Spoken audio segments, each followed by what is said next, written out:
The opportunity to work in the Batman universe is a real privilege. There's a huge level of expectation.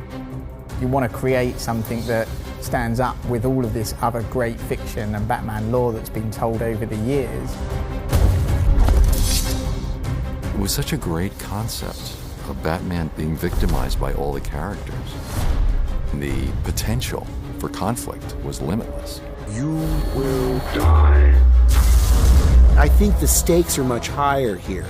Joker has a lot less to lose. He was sick in the head before, but now his body is sick as well. I've just had a horrible thought. We could both actually die here tonight.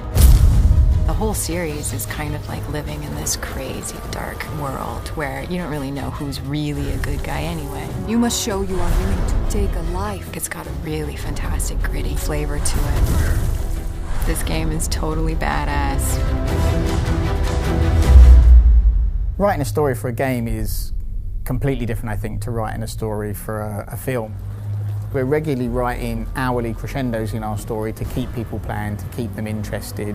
And then obviously the long-term story arc, you know, Batman's poisoned, what's going to happen, he's dying, Joker's dying, where's this going? If you wanted to be cured so badly, you only had to ask. The great thing about Batman's Rogues Gallery is that everyone's a bit different, everyone's out for their own end, and all those things they're trying to achieve are slightly different. Bring out the defenders!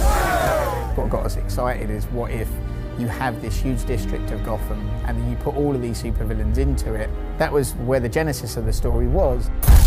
You will regret what you did, Mr. Cobblepot. To tell a classic complex Batman story in this huge open world we created is obviously a bit of a problem because, you know, we never know where the player's going to go. One of our solutions was to develop the surveillance system so that at any point you can listen into conversations that are happening live around you. There are lots of these kind of story elements that we are constantly drip feeding you throughout the game. They're all talking about events that you have witnessed or seen or been part of. What the hell happened? Don't know. Gas leak? In a church rooftop? A gas leak? No way. We'll write a ton of stories around the main story because we want to make sure that everything's consistent. So we go in and we'll write a story about Penguin.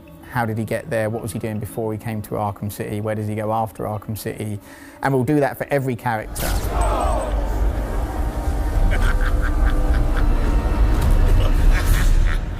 We always thought Penguin was going to be, you know, a hard character to put in our game, you know, because traditionally, you know, he's this little guy, monocle, top hat, which, you know, looks great drawn, but when we put him in 3D, it just wouldn't have worked. Our very first conversation on Penguin was, you know, we should make him this kind of Cockney gangster.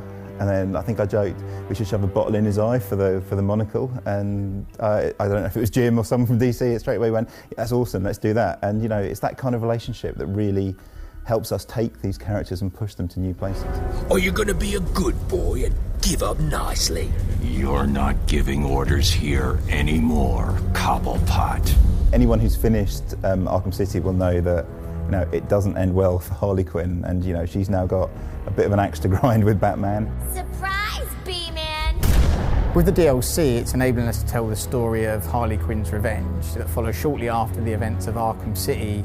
The player actually switches roles between Batman and Robin, and the two kind of working cooperatively. You're late, Batman.